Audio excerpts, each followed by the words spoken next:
Bismillahirrahmanirrahim. Assalamualaikum warahmatullahi wabarakatuh.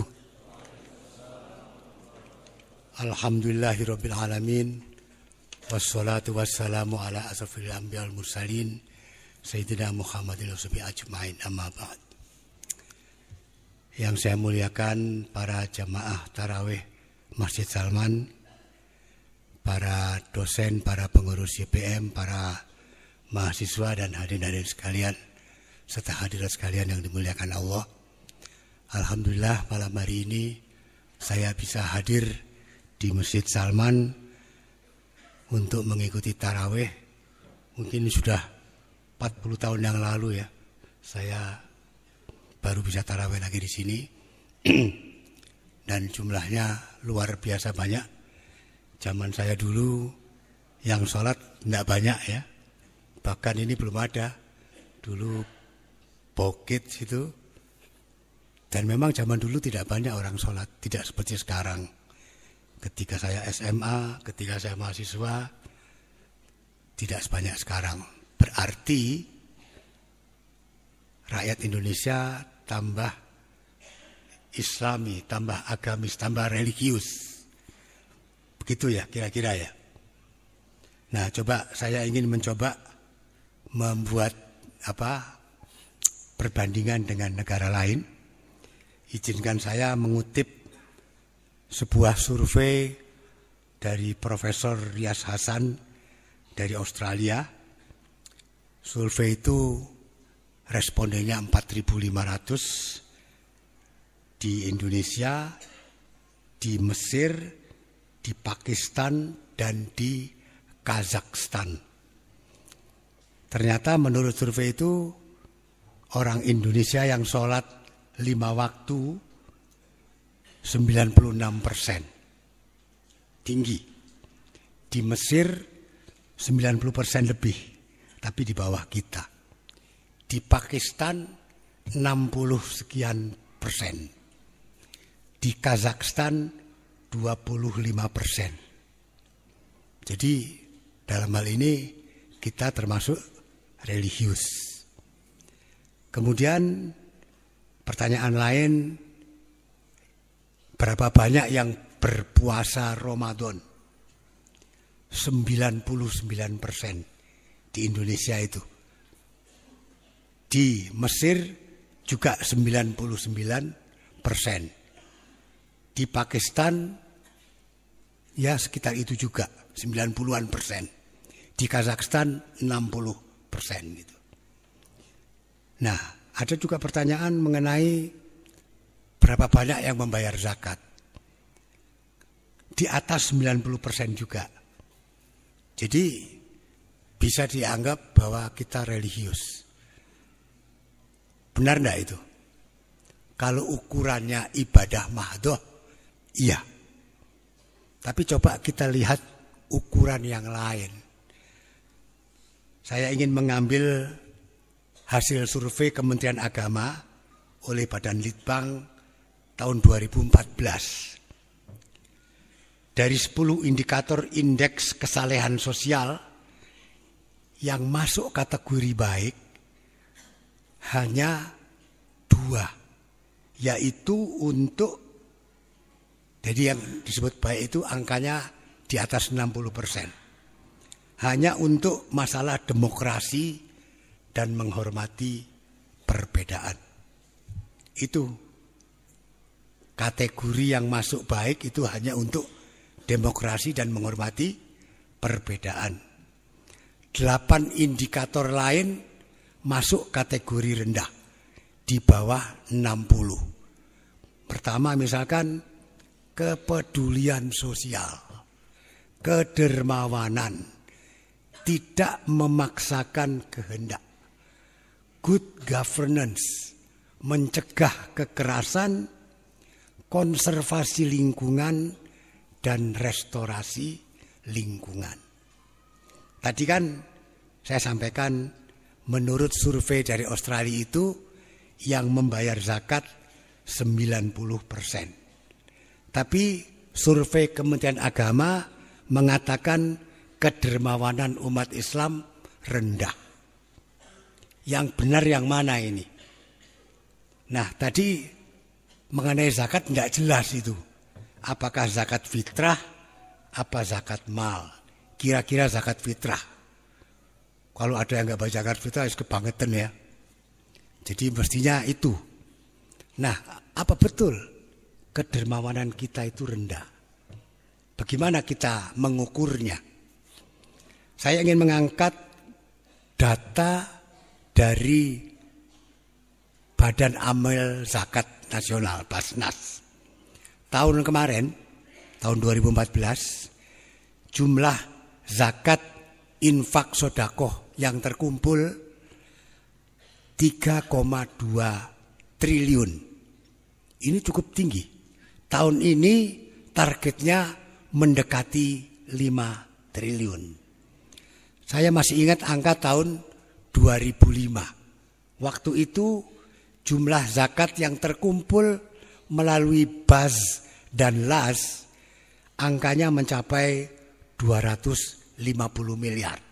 Tahun 2005. Waktu itu saya juga punya data, ada sebuah lembaga dari Katolik di New York menyumbang tsunami 30 juta dolar. Saat itu dolar 10.000. Jadi 300 miliar. Bayangkan, satu lembaga di Amerika memberi sumbangan 300 miliar. ZIS yang dikumpul melalui Badan Amil Zakat dan Lembaga Amil Zakat se-Indonesia 250 miliar. Nah itu bandingannya begitu saja. Nah sekarang angka 3,2 triliun. Tapi kita tahu bahwa tidak semua orang berinfak, bersodakoh melalui Badan Amil maupun Lembaga Amil Zakat. Ada yang menyampaikannya secara langsung. Saya anggap jumlahnya sama. Jadi tahun 2014 kemarin ZIS yang terkumpul mencapai kurang lebih 6,4 triliun.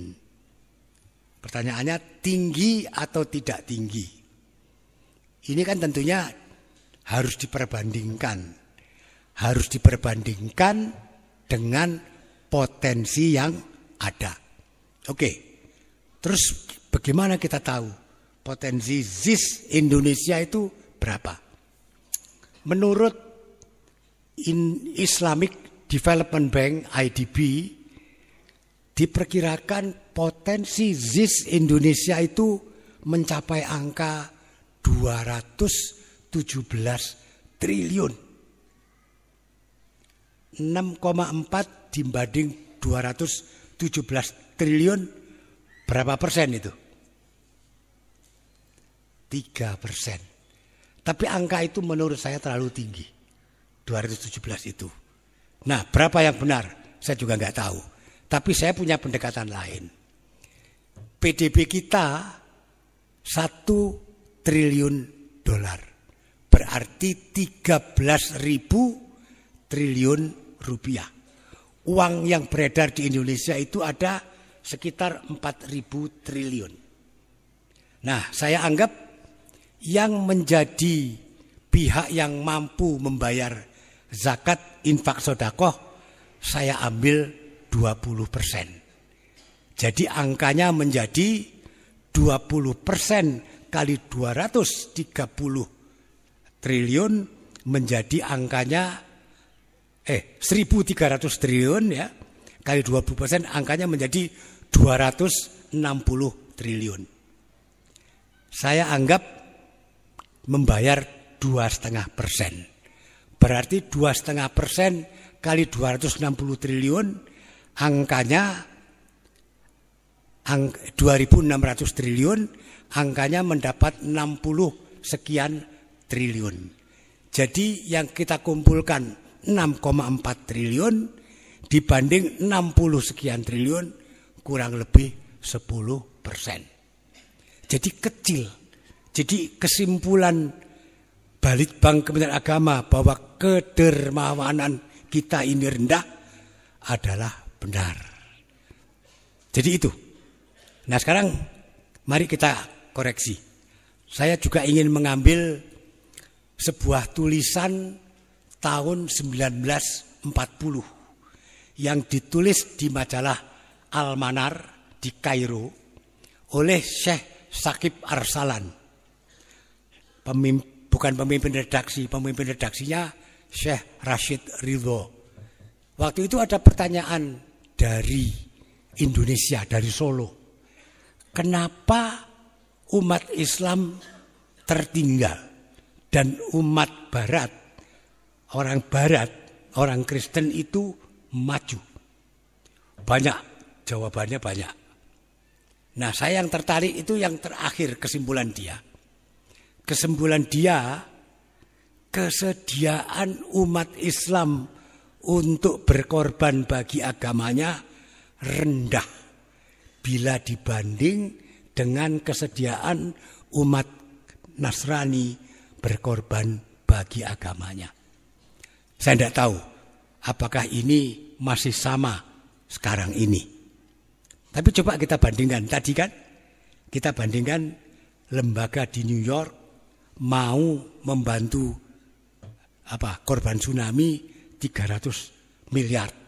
Satu lembaga. Kita 250 miliar se-Indonesia. Jadi kesediaan berkorban kita memang rendah, memang kurang tinggi. Umat Kristen itu zakatnya, kalau kita anggap zakat ya, istilahnya persepuluhan. Jadi mereka mengambil 10% dari pendapatan mereka diserahkan kepada gereja. Nah, bagaimana kita bisa meningkatkan kesadaran, kemudian meningkatkan keinginan kita untuk berbagi. Nah, untuk apa kita berbagi? Untuk apa kita meningkatkan? Tadi di dalam ceramah saya sore tadi kan saya sampaikan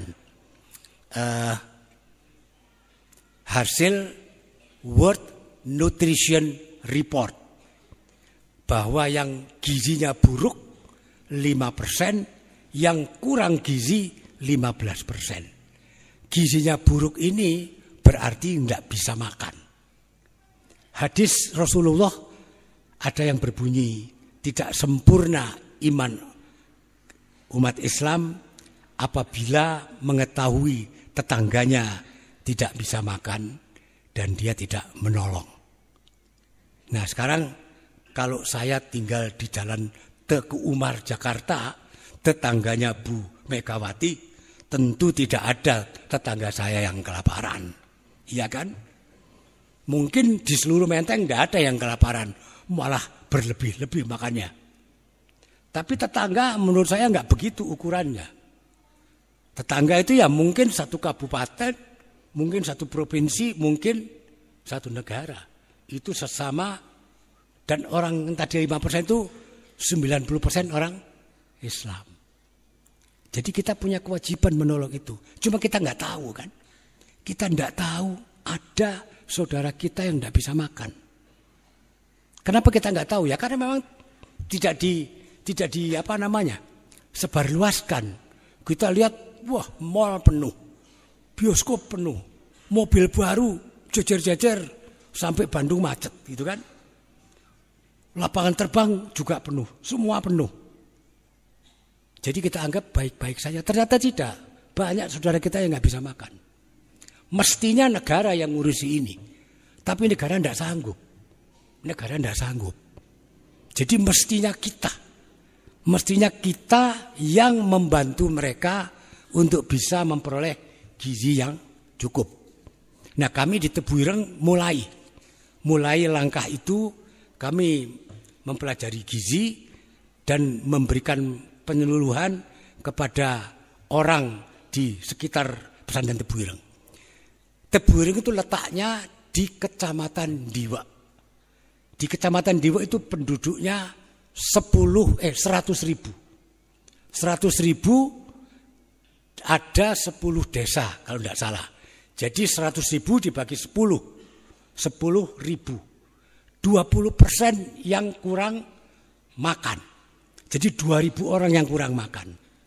Makanya saya minta kami mendirikan lembaga sosial pesantren Tebu Ireng untuk mengumpulkan donasi, infak, sedekah. Kita coba untuk mencari orang-orang yang kekurangan gizi, terutama ibu-ibu hamil. Sebab kalau ibu hamil gizinya kurang, anaknya pasti juga akan kekurangan gizi. Dan itu akan begitu seterusnya sampai keturunannya yang akan datang. Saya sampaikan kepada kawan-kawan, kalau kita tidak tahu ada orang kelaparan di sekeliling kita tidak menolong, tidak apa-apa. Tapi kalau kita tahu, dan sekarang saya kasih tahu, bahwa ada tetangga kita yang kurang makan, kemudian kita tidak nolong, kira-kira kita ini masuk enggak? Yang dimaksud oleh surat Al-Ma'un itu. Kira-kira masuk enggak? Masuk menurut saya. Jadi ini, kita kurang memberi perhatian kepada aspek sosial dari ajaran agama kita. Kita sibuk urusannya itu hablum minallah saja. Itu penting, tentu saja penting. Tapi ibadah kita itu tentunya harus tercermin. Harus tercermin di dalam kehidupan kita sehari-hari. Kalau kesalahan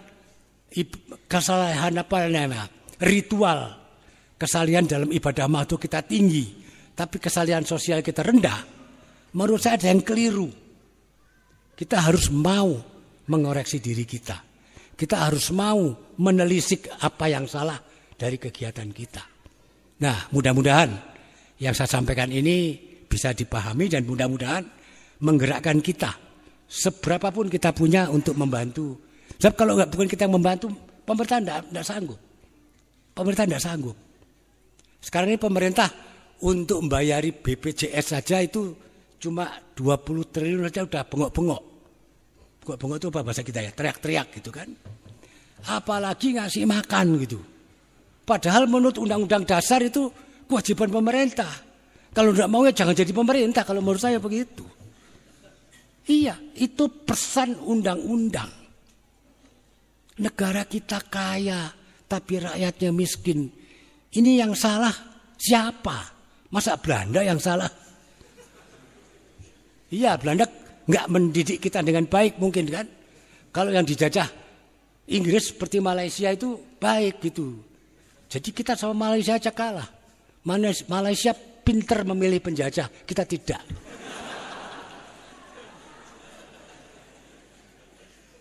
Jadi itu mudah-mudahan yang saya sampaikan ada manfaatnya ya.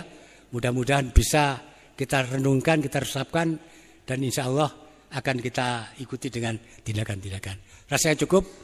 Wallahu a'lam bishawab. Wassalamualaikum warahmatullahi wabarakatuh.